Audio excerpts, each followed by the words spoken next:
آداب سامعین، national curriculum frame work 2005 کے مطابق اگر اعلیٰ تعلیم اور ہنر کو ملایا جائے تو اس سے نہ صرف اعلیٰ تعلیم کے میدان میں تخلیقی صلاحیت پروان چڑھتی ہے بلکہ کام کے میدان میں مزید آسانی پیدا ہوگی۔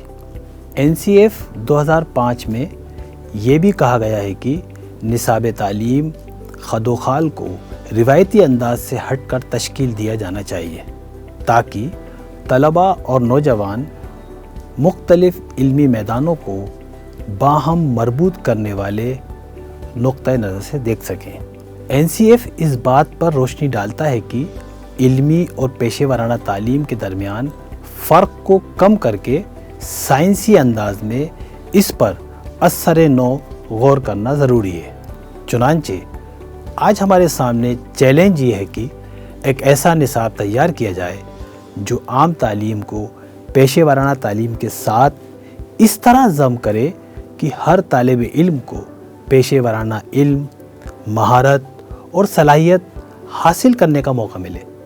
اس تناظر میں اسکول سے ہی طالب علموں کی ذہنیت کو تبدیل کرنے اور ساتھ ہی ان کے لیے ان کی زندگی بھر کی تعلیم کا راستہ بھی کھلا ہونا چاہیے۔ ہم تعلیم کے اس پیشہ ورانہ عمل کو 3 حصوں میں تقسیم کر سکتے ہیں: پیشہ ورانہ آگاہی، پیشہ ورانہ تحقیق، پیشہ ورانہ تیاری۔ پیشہ ورانہ آگاہی کے تحت طلباء کو مختلف پیشوں اور میدان میں دستیاب روزگار کے متبادل مواقع کے بارے میں معلومات حاصل ہوگی۔ پیشہ ورانہ تحقیق کے تناظر میں طلباء سیکھیں گے کہ معاشرے یا کام کے شعبے کے لوگ مختلف پیشوں میں زندگی گزارنے کے لیے کیا کرتے ہیں اور اسے مزید بہتر بنانے کے لیے دیگر کن ضروری مہارتوں کی ضرورت ہوتی ہے۔ پیشہ ورانہ تیاری: طلباء ایسی سرگرمیوں میں حصہ لیں گے جو پیشہ ورانہ مہارت کو تعلیمی مہارت کے ساتھ جوڑیں۔ اس پیشہ ورانہ تعلیم کے ذریعے 6 سے 8ویں جماعت تک مختلف پیشوں کے بارے میں معلومات فراہم کرنے کا منصوبہ ہے۔ اس کا مقصد ہے کہ طلباء کو مضامین کے لیے ضروری مہارتوں سے خود کو بیدار کرنے کے مواقع فراہم کیے جائیں تاکہ وہ اپنی دلچسپی اور قابلیت کے مطابق اعلیٰ تعلیم میں متعلقہ مضمون کا انتخاب کر سکیں۔ National vocational education qualification frame work, جس کو مختصراً NVEQF بھی کہا جاتا ہے، کو وزارت انسانی و وسائل کی ترقی MHRD نے 2012 پیشہ ورانہ تعلیم کو روایتی تعلیم کے ساتھ مربوط کرنے کے مقصد سے قائم کیا تھا۔ یہ عمومی تعلیم کے ساتھ ساتھ اعلیٰ تعلیم میں بغیر کسی رکاوٹ داخلہ اور ہنر سیکھنے کی راہ ہموار کرنا ہے۔ NVEQF کو 2013 میں قومی مہارت کی اہلیت کے خد و خال میں شامل کیا گیا تھا۔ NSQF کو سیکھنے کے نتائج کی بنیاد پر پہلی سے 10ویں تک بڑھتے ہوئے ترتیب میں درجہ دیا گیا ہے۔ ہر تسلسل میں سیکھنے کے مسائل، ضروری کارروائی، پیشہ ورانہ علم، مہارت اور اس کی اہم ذمہ داری کی تفصیل پیش کی ہے، جس کے مطابق مالیات کی فراہمی، انتظامی معاونت اور معیاری مواد سے ایک مقررہ سطح پر عمومی اور پیشہ ورانہ تعلیم کو شامل کیا گیا ہے۔ اب بات آتی ہے ثانوی اور اعلیٰ ثانوی تعلیم کے کمرشلائزیشن کی، جو فروری 1988 میں ثانوی تعلیم کے لیے مرکز کے زیر سرپرستی اسکیم کی حیثیت سے شروع کی گئی تھی۔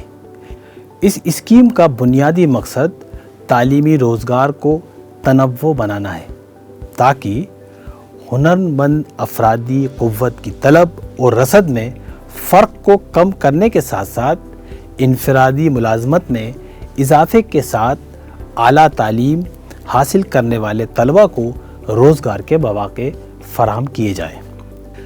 اسی لیے اسکیم پر مختلف کمیٹیوں یا ریویو گروپس کے سوچنے کے عمل کی بنیاد پر تبدیلی لائی گئی۔ اسے 2012 میں ثانوی اور اعلیٰ تعلیم کے کمرشلائزیشن کے لیے مرکزی اسپانسرڈ اسکیم کے طور پر بحال کیا گیا ہے۔ اسے national skill qualification frame work کے تحت اس پائلٹ پروجیکٹ کی 2004 میں نظر ثانی کی گئی اور 2018 میں سمگر شکشا میں شامل کیا گیا۔ ہمارے پاس اب اسکول کی تعلیم کو پیشہ ورانہ بنانے کے لیے ایک منظم روڈ میپ ہے۔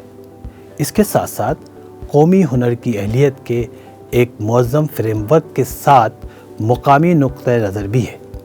سمگر تعلیم کے تحت 9ویں سے 12ویں جماعت تک پیشہ ورانہ تعلیمی پروگرام کے کورسز 18 میدانوں میں بنائے گئے ہیں، جو درج ذیل ہیں: زراعت، ملبوسات، آٹوموٹیو، بینکنگ فائنانس اور انشورنس سروسز، خوبصورتی اور صحت کی دیکھ بھال، تعمیرات، الیکٹرانکس، انفارمیشن ٹیکنالوجی سروسز، صحت، میڈیا اور انٹرٹینمنٹ، فزیکل ایجوکیشن اور sports, plumbing, power, retail, private security, telecommunications, سیاحت اور میزبانی، ٹرانسپورٹ، لاجسٹک اور ویئر ہاؤسنگ۔ پیشہ ورانہ تعلیم کے کورسز میں عام تعلیم، کاروبار اور صنعت مختلف عناصر شامل ہیں، تاکہ طالب علم پیشہ ورانہ تعلیم مکمل کرنے کے بعد روزگار کی مہارت سے آراستہ ہو سکے۔ اس میں مہارت کے تمام اجزاء کو صنعتوں کی مانگ کے مطابق ترقی، کارکردگی اور سرٹیفکیشن کی بنیاد پر لاگو کیا جا رہا ہے۔ پیشہ ورانہ نصاب سیکھنے کے مسائل پر مبنی ہے، جس میں ملازمت اور پیشہ ورانہ مہارت سے متعلق ماڈیول شامل ہیں۔ اس کے تحت مواصلاتی مہارت، سیلف مینجمنٹ مہارت، ICT مہارت، تجارتی مہارت، سبز مہارت کو مرکزی مضامین کے طور پر شامل کیا گیا ہے۔ مختلف معاشی اور سماجی شعبوں میں ملازمت کے کردار کے مطابق کوالیفیکیشن پیک تیار کیے جا رہے ہیں۔ ان میں نوٹیفائڈ، قومی، پیشہ ورانہ معاشرت اور متعلقہ مہارت کے معیار شامل ہیں۔ اس کے مطابق ووکیشنل کورسز ڈیزائن کیے گئے ہیں۔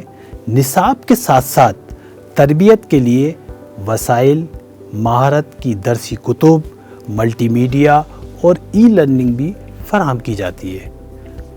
کام کی جگہ پر متعلقہ روزگار کے مطابق وقتاً و فوقتاً نوکری کی تربیت کی فراہمی کو نصاب میں شامل کیا گیا ہے۔ طلباء کو کام کی جگہ کم از کم 80 گھنٹے کام سیکھنے کی ضرورت ہوتی ہے، جس میں تجارتی اور صنعتی ادارے، صنعتی تربیتی ادارے، پولی ٹیکنک، کمیونٹی کالج، اسپتال، فرم وغیرہ شامل ہو سکتے ہیں۔ اس ترتیب میں ذاتی سطح پر تربیت دینے، صنعت سے متعلقہ علم حاصل کرنا، لیبر مارکیٹ میں ترقی کے نئے مواقع کی نشاندہی کرنا اور لیبر مارکیٹ میں طلب کے مطابق مہارت کو فروغ دینا۔ 9ویں سے 12ویں جماعت کے طلباء کا اندرونی طور پر پیشہ ور اساتذہ یا ٹرینرز جائزہ لیتے ہیں۔ 10ویں اور 12ویں جماعت کے طلباء کو متعلقہ فیلڈ کی اسکل کاؤنسل کی شرکت کے ساتھ اسٹیٹ بورڈ سینٹر کی طرف سے بیرونی طور پر تشخیص اور تصدیق کی جاتی ہے۔ اس ویڈیو میں ہم نے سمگر تعلیم کے تحت تعلیم کے کمرشلائزیشن پر تفصیل سے تبادلہ خیال کیا۔